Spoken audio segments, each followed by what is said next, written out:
Hello, everyone. Welcome back to another edition of the NTI PodTalk. This is our opportunity, my opportunity to be able to interview people who are part of the NTI community, our students, our grads, our instructors, our staff members, as well as people who are outside the NTI community but have a deep interest in health and food and wellness and nutrition and all things involved in those subjects. And today I'm very pleased, very excited to be talking to Sandor Katz.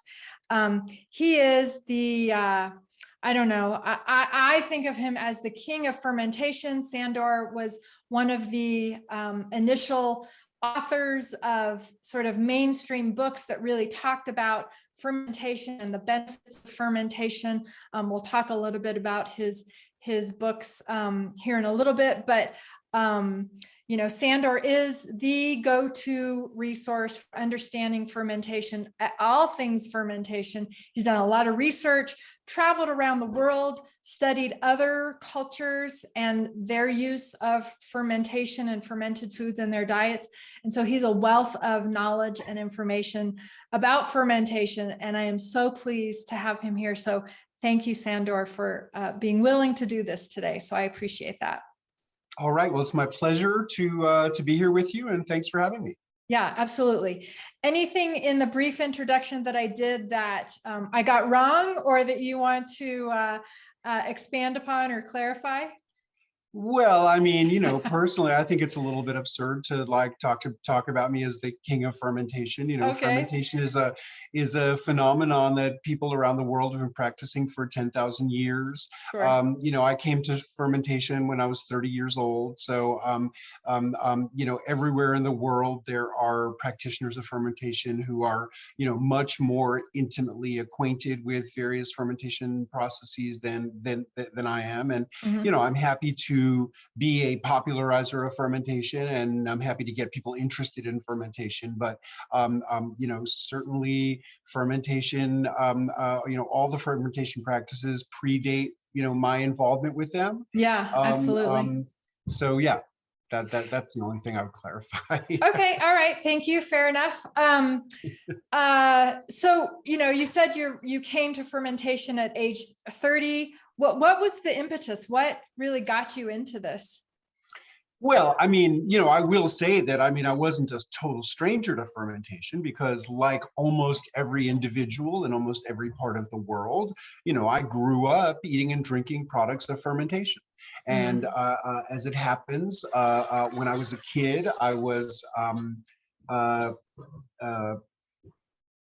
crazy about pickles.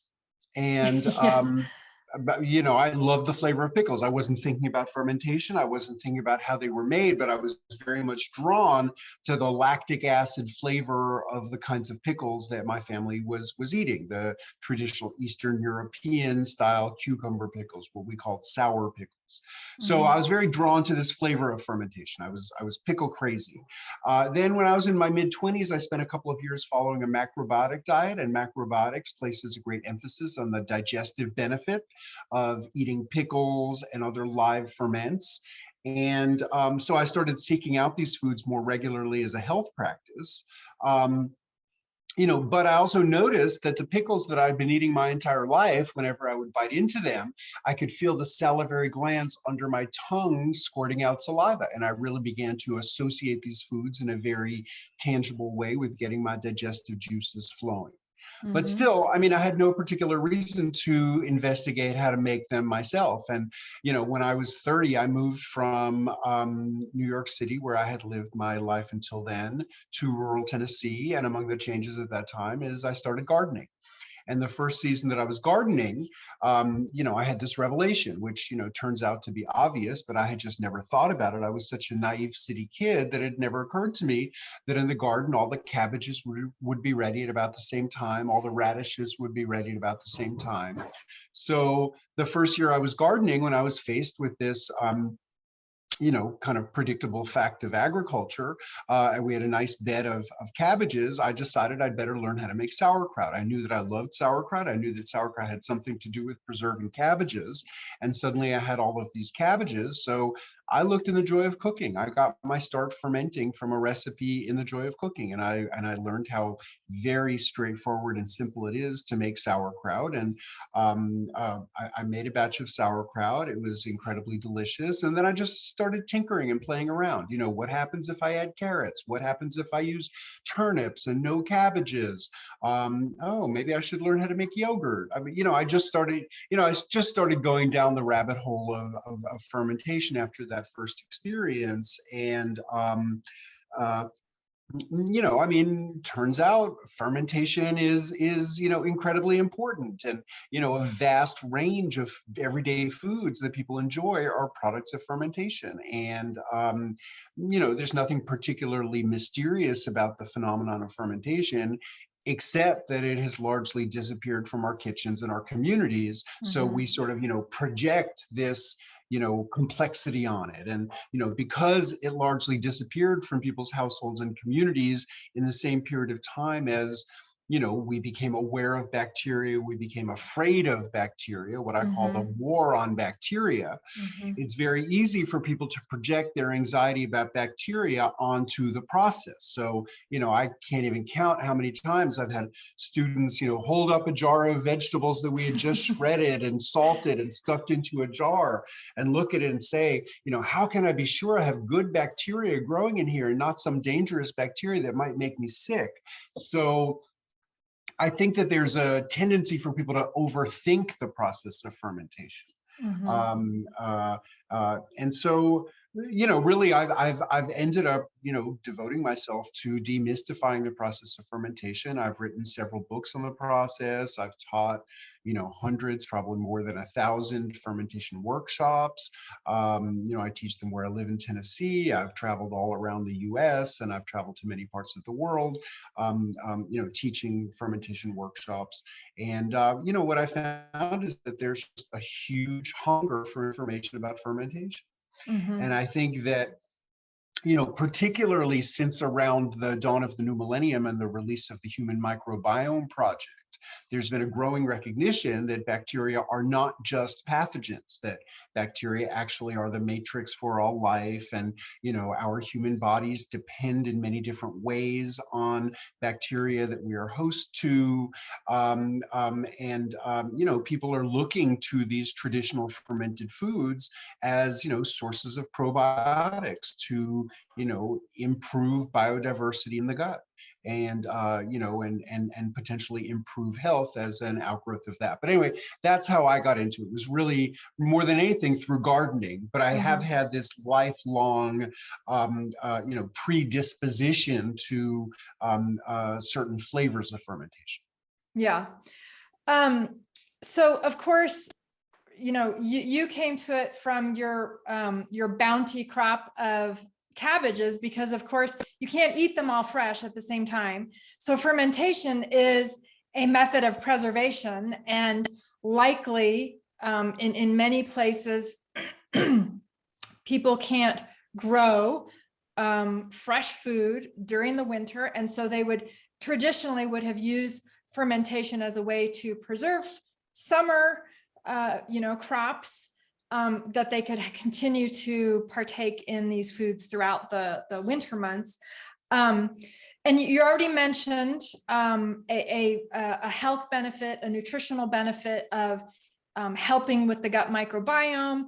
And we all know that including vegetables and plant foods in the diet year round is beneficial. And so fermented foods are a way to do that. Can you talk about any other nutritional benefits that you have discovered through your research, nutritional benefits of the fermented foods in addition to gut microbiome benefits? Yeah.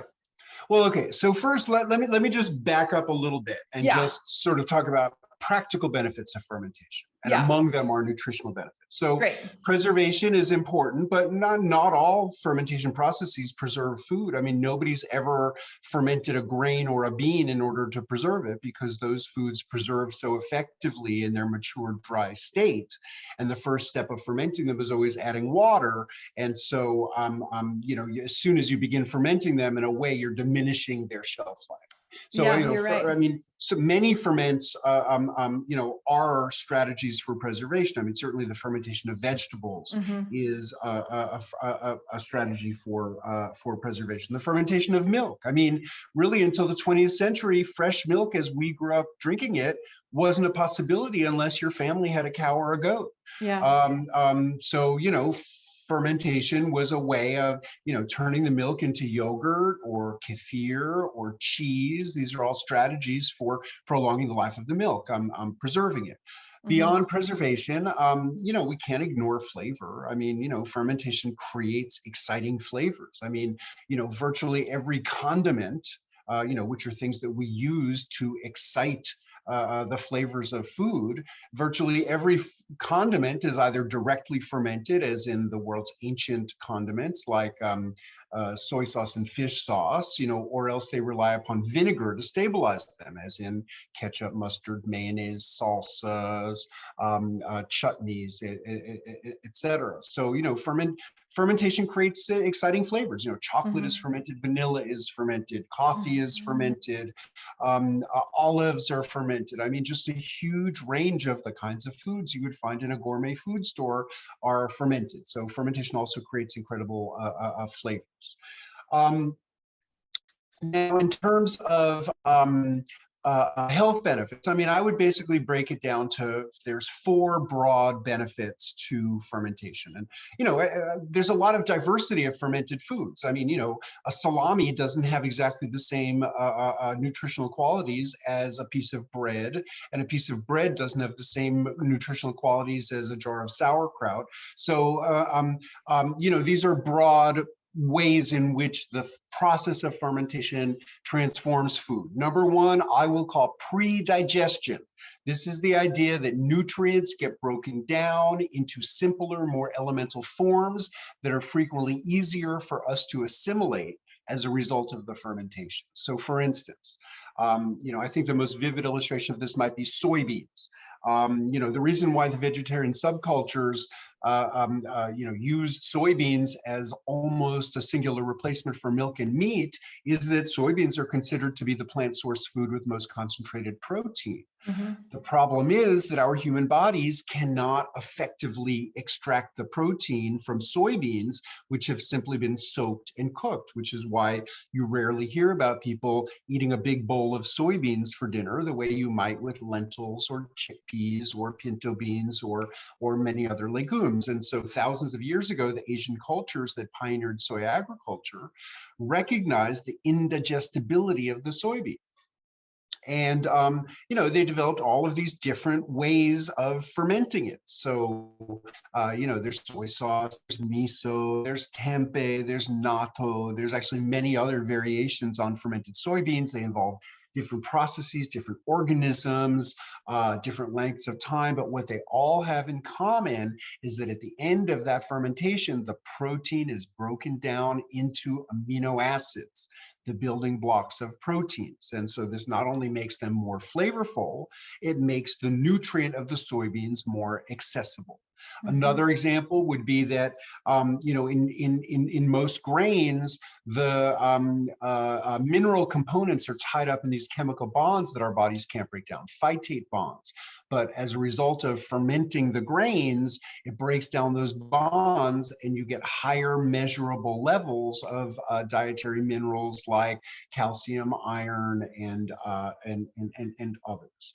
Lactose gets broken down by fermentation. Gluten gets broken down, not by yeast, but by bacterial fermentation. So, these are all examples of pre-digestion, breaking down dense compound nutrients that it can sometimes be difficult for our bodies to access in order to make them more bioavailable. So that's number 1. Then the flip side of pre-digestion is detoxification. And in addition to potentially nutritive compounds in foods, there are sometimes toxic compounds in foods. Could be cyanide compounds in cassava tubers, could be oxalic acid.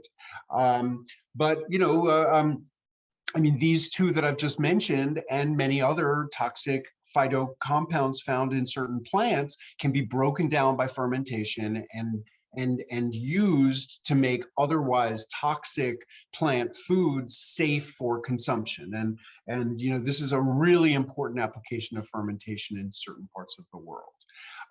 Then the byproducts of the metabolic byproducts of the digestive processes of the organisms, some of them have been found to have really extraordinary benefits. So for instance, when you make sauerkraut, there are these compounds that develop as metabolic byproduct of the lactic acid bacteria driving the fermentation.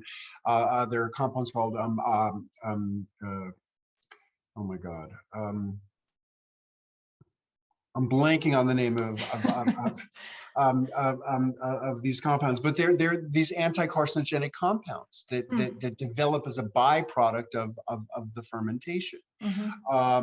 So natto, which is the Japanese soy ferment, that's like a little bit hard for a lot of people who haven't grown up around it to eat. But there's this extraordinary compound, natto kinase, which has been found to basically dissolve fibrin, which is the fibers that sometimes build up in people's blood vessels, constricting circulation. So, that's another thing of interest, is these metabolic byproducts that develop during the fermentation process. But then finally, where we started is the live bacteria themselves, the bacteria. And I think it's important for people to understand that, not every fermented food has living bacteria in it. If you buy sauerkraut in a can at the supermarket, well, originally that sauerkraut was fermented and had live bacteria, but in the heat processing, to enable it to sit in a store shelf in a can, the heat is going to destroy the live bacteria. So it's really fermented foods that have not been cooked or otherwise heat processed after their fermentation are the ones that we could regard as probiotics. So a loaf of sourdough bread is a wonderful thing, and it can benefit from pre-digestion, and the acidity offers it many benefits, but this isn't especially effective as a source of probiotic bacteria, because this was in a hot oven, and the temperatures that it takes to cook the interior of the loaf are going to kill the live bacteria. So in general, for probiotics, you really need to seek out, unpasteurized, raw, unheated versions of these foods. And by the way, I don't mean to be saying you should never cook sauerkraut or kimchi. There's wonderful traditions of cooking with them, but definitely save some of it to eat raw, because that's where you're going to get the probiotics. And let me talk for a minute about the role of probiotics. And a healthy human adult has something like 1 trillion bacteria in our gut. But the sad fact, thanks to chemical exposure, thanks to diets with diminished fiber content, and many factors of our modern lives, is that antibiotics. That's part of the chemical exposure that we all inevitably have. But we have less biodiversity in our gut than people in the past had. And so, I think of probiotics really as a way of cultivating biodiversity in the gut and trying to restore biodiversity in the gut. And that can have, lots of benefits. That can potentially improve digestive processes, that can potentially improve our immune function. And we're just learning more and more about how, the chemistry of virtually every system in our bodies ties into gut bacteria. And there's been a lot of attention in the last couple of years to brain chemistry, how serotonin and other chemical compounds that determine how we think and how we feel are regulated in ways that we don't fully understand by bacteria in the gut.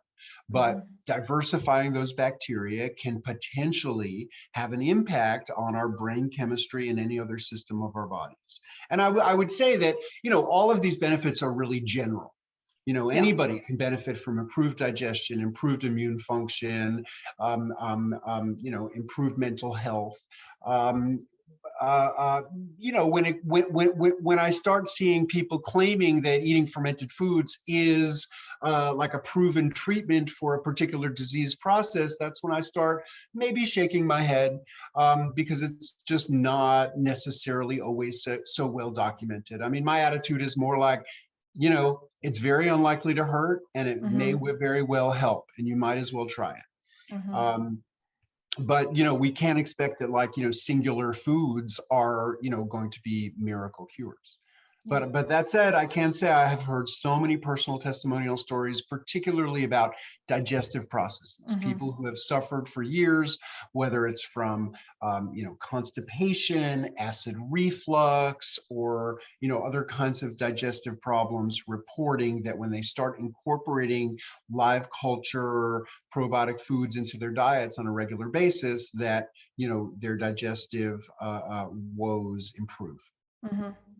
Yeah, I a personal experience, well, my husband's personal experience, whenever he goes out to eat at a restaurant, for whatever reason, bad oils, poor quality food, whatever, he always says, you know, as soon as he's done eating, as soon as he gets home, he always says that his body tells him he needs to eat something fermented. And so he'll have some sauerkraut or whatever, because he just, you know, his body has recognized the benefits that it has gotten from him eating fermented foods, and it creates a drive, a craving for him to eat that after he eats what I'm identifying as poor quality foods when he eats out at restaurants. So Yeah. yeah. Yeah. Yeah, Well, I mean, absolutely. what a great sort of self-corrective. Yeah. That's a wonderful story. Yeah. So my first sort of introduction to you and your work was when I got your book, Wild Fermentation. That was your first one, right? Yeah. Yeah. Yeah. Um, uh, and you know, that was such an eye-opener for me. When did you write Wild Fermentation, and sort of what prompted you to even want to write this book? I mean, obviously you were interested in, you know, ingratiated in the world of fermentation, but what prompted you to want to write the book? Okay, so here, this is the old school. This is the 2003 version of Wild Fermentation. This Yeah. is the revised 2016 Oh, okay. edition of Wild Fermentation. But, you know, basically, you know, I told you that, like, you know, starting in 1993, when I moved down here, I got interested in fermentation. I got sort of increasingly obsessed with fermentation. I got a reputation among my friends for always showing up with sauerkraut or other fermented goodies at, you know, potluck dinners and such. I picked up a nickname. A friend of mine started calling me Sandor Kraut, and that kind of stuck. Okay. And then these other friends of mine invited me, like 5 years later, starting in 1998. They were hosting an event called Food for Life, and it was a food Skillshare event. And they invited me to teach a sauerkraut making workshop. And, you know, in summer of 1998 is when I taught my first workshop in how to ferment. And, you know, just because as soon as I was interested, I just picked up a book and looked and tried it. Like, it was hard for me at first to sort of get the idea of why this was so intimidating for people. But, you know, what I learned immediately teaching my first workshop is how terrified a lot of people are of fermentation. And, you know, their questions about the safety of it really forced me to do more research. And, you know, one of the things that I learned is that, you know, according to the USDA, they cannot find any documented cases of food poisoning or illness from fermented vegetables. Vegetables become safer as a result of their fermentation than they are when they're raw. And that's huge. And I would say across the board, fermentation is a strategy for safety. But, you know, when you're dealing with the intrinsically, you know, more potentially dangerous, high protein animal foods, you know, you start with a higher level of risk, and fermentation might make it safer, but it doesn't mean that there's never, ever a problem. But with fermenting vegetables, there just is no problem. I mean, there's lactic acid bacteria on all plants growing out of soil on planet Earth. Once you get them submerged, then they will dominate. And as they acidify the environment, even if there happen to be some cells of Salmonella, E. coli, other organisms we associate with food poisoning, you know, on the vegetables, they will perish as a result of the building acidity. So anyway, I was teaching 1998, 99, 2000, this was an annual event. 2001, I had a conflict and I couldn't make it. And so I spent a month writing my fermentation recipes down because I knew there was so much interest in this event. And as soon as I wrote this little booklet that I self-published and made 100 copies of, I realized, oh, this would be a great thing for me to try to write about. I have a lot to say about this, and I have a lot to learn about this. And so immediately I sort of turned my little zine into a book proposal and found Chelsea Green, which has been my publisher ever since, and started working on the book version of Wild Fermentation, which was published in 2003. You know, and then, you know, what began as my book tour for Wild Fermentation just never stopped because there's such a hunger for information about fermentation. And, you know, I'm still an itinerant fermentation educator almost 20 years later. Yeah, well, you know, exactly what you said. I got great comfort out of reading Wild Fermentation and using it as my guide as I was starting my process of being introduced to fermentation and doing it on my own, because I was one of those who had a fear of, am I going to create something that's going to kill me or my family? And having your book was such a relief, because I read in your book, you know, I read the book, I would flag pages. It's very dog-eared and lots of highlighting. And it gave me this sense of relief and empowerment that I not only was I not going to kill myself, and, you know, I started very basically with just fermenting, you know, sauerkraut and other vegetables. So not only was I not going to kill myself, but I was actually going to do something to enhance the vitality and the nutritional benefits and all the things that you discussed. So your book was very, very good for me in that way. And I'm sure many others. And that's why, you know, your books continue to be bestsellers. So then your next book was The Art of Fermentation. I think I'm doing this. Well, I actually, okay, I had a book in between. As a result of my cross-country book tour, I met all of these people doing very interesting grassroots work that are, to me, are united around the idea of reclaiming food. And they were all interested in fermentation, and that gave me the idea to write this book, The Revolution Will Not Be Microwaved: Inside America's Underground Food Movements. And this came out in 2006. But then I continued, you know, teaching about fermentation and learning about fermentation. And so in 2012, I published, this is sort of my big book. And this is The Art of Fermentation. You know, it's a much more thorough book. I mean, you know, I really stay away from saying comprehensive because I do not believe a single book about fermentation could be comprehensive, because it's such a, you know, broad range of human cultural practices. And in fact, just a few months ago, I came out with another new book, which is Fermentation Journeys. That's about, you know, fermented foods and beverages that I've learned about in my travels since the time of Art of Fermentation.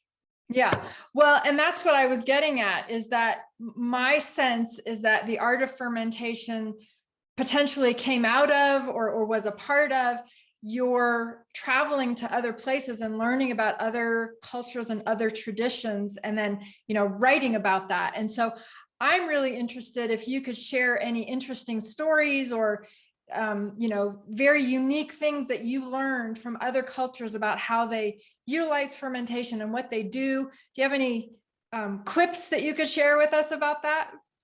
Well, I mean, they're not exactly quips, but you know, I mean, fermentation is pretty nearly universal. I mean, I hesitate to say it is universal because I don't possess encyclopedic knowledge, but I have not been able to come up with any counterexamples. Every time someone has suggested a part of the world or a cultural tradition that they believed did not incorporate fermentation, I've been able to find some examples of fermentation in those places. And, you know, I would say at this point, I would say that the reason why fermentation is practiced everywhere is that, you know, all of the plants and all of the animal products that make up our food are populated by microorganisms. that we live in a microbial world. And so there's a certain inevitability to microbial transformation of our food. And, people had to, just as a practical matter, had to learn to work with it. So that rather than food decomposing into a disgusting mass that nobody would ever eat, they could harness this power in the food to, make it more easily digestible, make it more delicious, make it preserve better. People just had to work with what's there. And, I would say that all aspects of food, beyond fermentation, really emerged as manifestations of specific local climate conditions. And fermentation definitely is that. And my most recent travels, in February, I was teaching in the Faroe Islands, which are this set of islands sort of halfway between Iceland and Scotland. And, most of the fermentation in the Faroe Islands is actually of meat. Yeah. So they have these methods for fermenting sheep and fermenting fish. But I mean, it's so deceptively simple. I mean, they're literally just hanging sheep in these like little buildings with tiny little gaps, and the wind blows sea air with salt, and they cure the meat. Like the temperature is the temperature is just moderate enough, and it fluctuates in a very small range. It's very windy, so the food dries. The wind carries salt, so the food gets lightly salted. And where I live, you just couldn't possibly do that. Right. Just based on their climate, they developed this very simple and locally specific way of fermenting. And I think that, if we looked at the history of a lot of different styles of cheeses, they really are, they developed as manifestations of climate conditions in very particular places. And, of course, we've learned how to simulate those things. So at this point, you have greater latitude for what you can make in what kind of a place. But I think that, that's really how we have to think about fermentation, as well as like what foods people have in abundance. People are typically not fermenting foods that are rare and precious. People are usually fermenting foods that are available in great abundance in their environment. Which is one of the reasons why I have like almost 50 gallons of radish kraut, because my biodynamic farmer friend grows daikon radishes as a cover crop, and I can just go fill up a pickup truck and it doesn't even make a dent. I'm not that unusual. I mean, in any tradition, people ferment what they can access easily in great abundance. Yeah, I love that. That's a really good way to think about that. What do you ferment in? Do you ferment all of your stuff in individual jars, or do you ferment in a larger container and then put it into these smaller individual jars? Yeah, no. I sometimes, because I do a certain amount of, I do my demos usually in jars, because I think that, for most people just doing small household fermentation, particularly wide mouth quart mason jars are wonderful, wonderful vessels. But no, I have lots of ceramic crocks of many different sizes. I've fermented in wooden barrels. Yeah. And, currently in my cellar, I have this industrial grade stainless steel, what's called a variable capacity fermentation tank, that's actually made for the winemaking industry. And I have a 200-liter size, which is about 55 gallons. And that's what I use for the radish kraut. And I would caution people, do not try to use household stainless steel for fermentation. Stay away from metal unless you have like a vessel that is specifically designed for this purpose, because most metals, even household grade stainless steel, can corrode from salt or from acids, and fermenting vegetables involves both. Yeah. So I would say for most small households, this is great. If you want to go bigger, the ideal thing is a ceramic crock. Yeah. Those are really easy to find and plentiful, and those work really well. A lot of the commercial businesses I visited are using plastic vessels just for, economic viability. So, I mean, hard plastic works fine as a vessel as well. Mm-hmm. And then, of course, in the fine dining world, they're often fermenting in vacuum sealed plastic. Mm-hmm. Okay, so for someone who's just starting out, and has been inspired to begin this process. So we mentioned, so I want to talk about the very basic equipment that they need. So you mentioned a wide mouth quart size glass jar. What else would you list as a very big, besides the food that they're going to put in it, what else would you list as very basic needs? I mean, really, things that you have in your kitchen: a knife and a cutting board, a hand grater, a mixing bowl.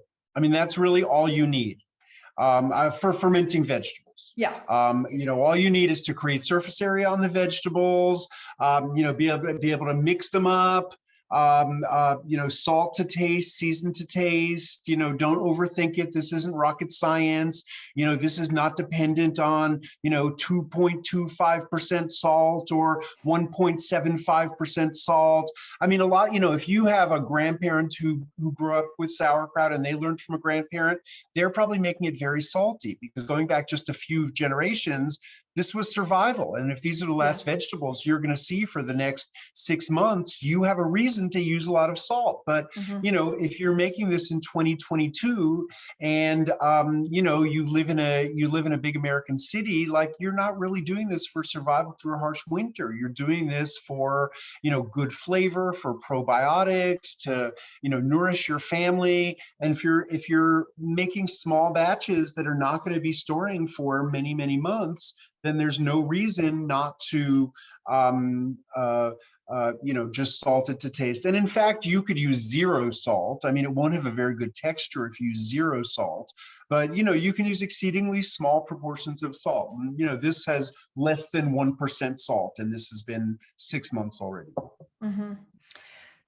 So actually, that brings up a good point. Can you explain what the purpose of the salt is? What's the benefit of the salt in fermentation? Yeah, sure. So, I mean, in the fermentation of vegetables, salt doesn't. Yes, right. Number one, salt draws water out of the vegetables. Like the environmental condition we're trying to create in fermenting vegetables is getting the vegetables submerged under their own juices. And salt pulls water out of the vegetables through osmosis, and so it just makes it much easier. It's not impossible to pull juice out of vegetables without salt. It takes a lot more work, pounding or squeezing. So salt draws juice out of the vegetables. Number two, in terms of texture of the vegetables, what makes vegetables crispy and crunchy are pectins. In the short run, salt hardens pectins and makes the vegetables crispier and crunchier. In the long run, there are enzymes called pectinase enzymes that can break down the pectins. Salt slows down the pectinase enzyme. So if you omit salt, you will not keep your vegetables crispy for very long at all. And depending on the temperature, they can get soft very, very quickly. I mean, those are the major benefits. I mean, the other is that salt slows down the fermentation. And when you're trying to extend the life of something, slowing down the process buys you more time. So salt slows down the process. So I would say that those are the major, reasons to include salt. But, with our greater awareness of the possibilities of excess salt in the diet, I mean, I really like a low salt kraut. And I feel like the saltiness of the kraut is the limiting factor often. Like, I'll eat a very small portion if it's very salty, but if it's only moderately salty, I'll have a bigger portion. The juice of this, I mean, I can just drink a big glass of it because it's not so salty. So that's another thing that I really like about lowering down the salt, is I can just enjoy more of it. Yeah. Well, so speaking of flavors and salt, another sort of defining feature of fermented foods, and again, I'm going back to vegetables and even fermented meats, is they have a tangy flavor. And for some, that may be a novel flavor. It's not something that they grew up with. Certainly in our modern, American diets, sugar and sweetness is a very predominant flavor. Tangy is not.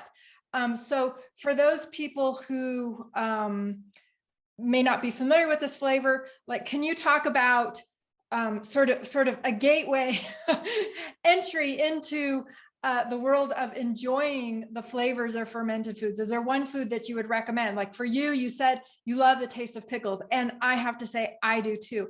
I grew up eating pickles, and that was my loved pickles. What other things can you talk about as a gateway to sort of build the palate to appreciate these tangy flavors? Well, okay, one thing I would just point out is that, all ferments exist along a spectrum. And whatever the fermentation byproduct is, whether it's lactic acid, whether it's alcohol, whether it's acetic acid, whether it's some of the alkaline byproducts, they accumulate over time. So, this is 6 months old. I love a 6-month-old sauerkraut. Like somebody who, for the uninitiated, this might be too strong. They might like it a lot more after 2 weeks than after 6 months. So, one of the great things about making it yourself is you can tailor it to your taste or your partner or your kids or, whoever you're trying to get to eat it. And, I would say that things are more accessible when they're modest. And then, once you have a taste for the more modest acidity, then maybe try fermenting it another week and see if you can introduce the stronger flavor of a longer fermentation. But I think that, every ferment here, yogurt's a great example. Like, when I make my own yogurt, I usually ferment it for 16 hours. Yogurt that you find in the supermarket is usually fermented for about 2.5 hours, right? Because the assumption in American marketing is that you want to make the food as minimally acidic as possible. Now, of course, there's also people with lactose digestive problems. Well, the sourness is indicative of more and more lactose being converted into lactic acid.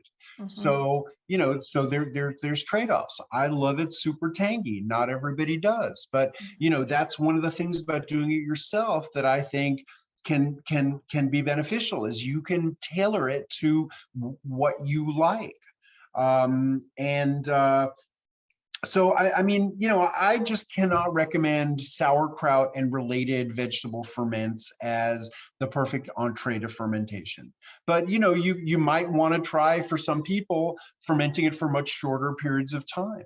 And then, if they start to develop more of a craving for the sourness, then let them ferment longer. But I would say almost all fermented foods would represent what I would describe as acquired taste. And we're not born loving them. We learn to enjoy them really by watching other people take pleasure in them. And if I think about like the cheeses that get me excited at this point in my life, when I was a kid, I hated them all. Like they just seemed disgusting. But somehow watching people eat them and take so much pleasure in them made me keep trying until I liked them. Yeah, that's really interesting. And I'll bring my husband into the conversation again. So as I said, I grew up eating pickles. He never ate fermented foods, at least things that had a real strong tangy flavor growing up. And so for him, it was very much an uphill climb to get to the point where he was used to that flavor and now enjoys it and craves it. So I appreciate you talking about that and putting it into words, how that occurs. So can you talk about using starters? And, there's lots of different products out there that are starters for fermentation. And not to go into full details, but just sort of top level starters. I find that when I teach fermentation, the use of starters helps give people a sense of security, that they're going to have consistency in the products that they produce, and less vulnerability to doing something bad if they have a starter. It gives them a sense of security to start the process. And then after that, they can go off and be more free about it. But what's your sense of starters, and do you have any opinions, strong opinions either way about starters?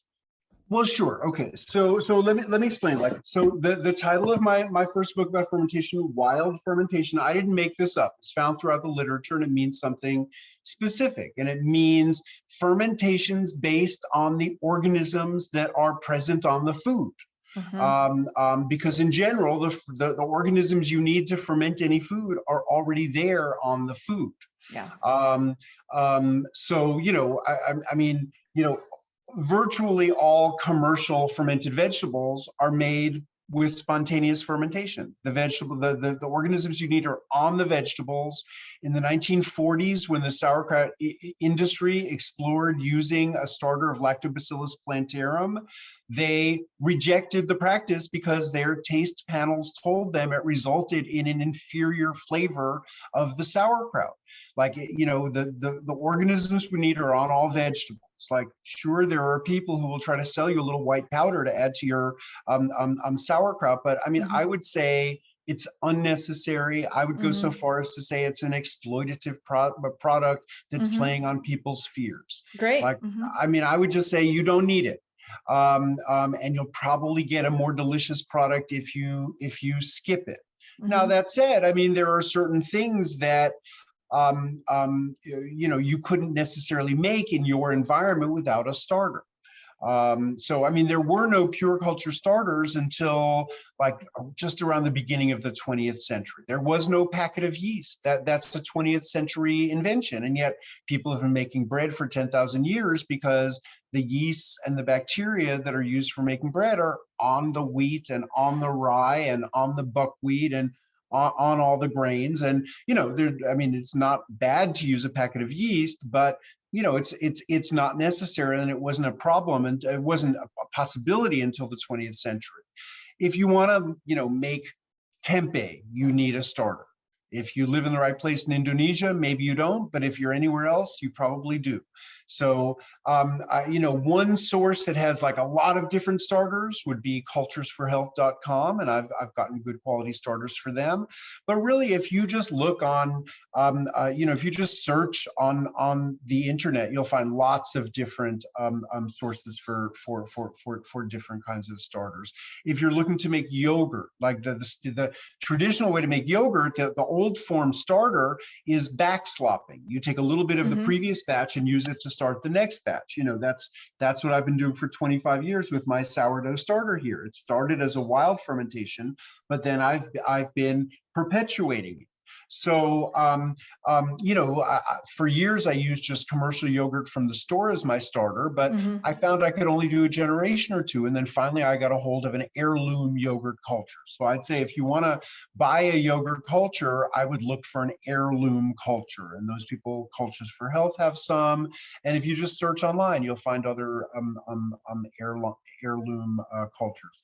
Another type of a starter is what's called a SCOBY, SCOBY, which is a symbiotic community of bacteria and yeast. And, these are starters that have actually evolved into distinctive physical forms that we can see and we can hold. And so the mother of kombucha, which is like a rubbery pancake that floats on top of your sweet tea, that's a SCOBY. Kefir grains that look like these little florets of cauliflower, and you put them into milk, that's another kind of a SCOBY. So any of these you would have to find. I would say the best way to find them is, in your extended community of fermentation enthusiasts, to see, because these all propagate themselves. So anyone making kombucha, anyone making kefir ends up with way more of them than they know what to do with. And people are very generous. Or, you can find them on eBay or Amazon or Cultures for Health or any one of a multitude of sources. Great. Good.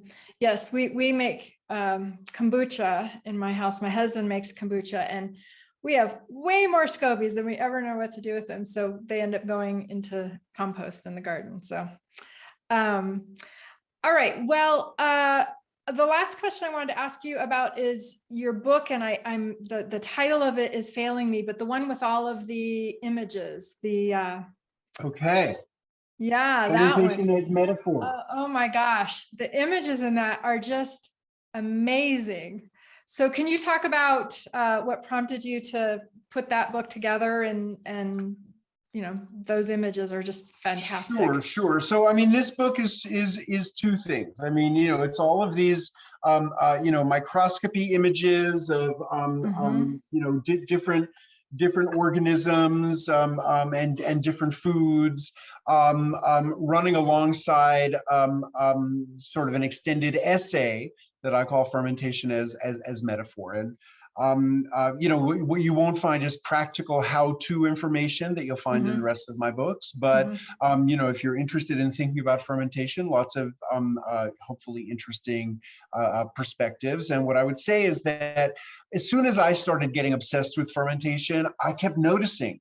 Like, I'd be reading an article about sort of, a 19th century musician, and it'd be like, and it would say like, he was living in Vienna at a time of great musical fermentation. And, I kept on seeing applications of the word fermentation in our English language to describe, really like bubbliness, right, excitement, transformation. Yeah.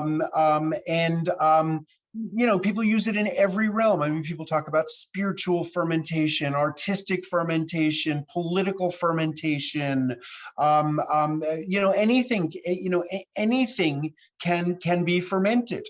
Yeah. And, ideas ferment, emotions ferment. This book is really sort of an exploration of these sort of, metaphorical ideas about fermentation. And, the word fermentation comes from the Latin word fervere, which means to boil. And it's because the visible action of fermentation is bubbles, just like the visible action of boiling. And so, really like the bubbles is how people have always recognized fermentation. And I think that when we use fermentation in a metaphorical sense, it's that bubbliness that we're calling out in some other, realm of our lives. Yeah. I love that. That's so cool. All right. Well, I'm noticing the time, and I'm noticing that we are close to our end time here. So I want to thank you so much for your time today. Your generous delivery of information that you've provided today. It's been really helpful. Before we leave, where can people find out more about you? And obviously, you've shown us your books, so we've seen the titles of those books, but where can people find out more about you and what you do on a daily basis, maybe? I have a website, which is wildfermentation.com. And you can find out about my books. You can find out about my workshops and where I'm teaching.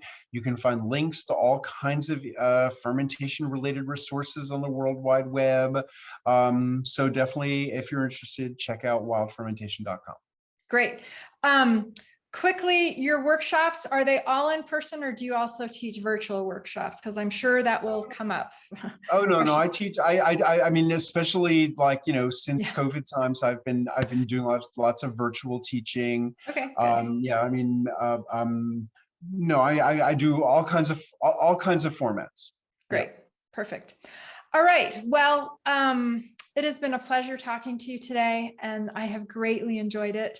And I hope people check out your books and check out your website and take a workshop from you, because I've done that and I found it to be really fun. So thanks. Thanks so much. Well, wonderful. It's a pleasure speaking with you. Thanks for having me on. Yep.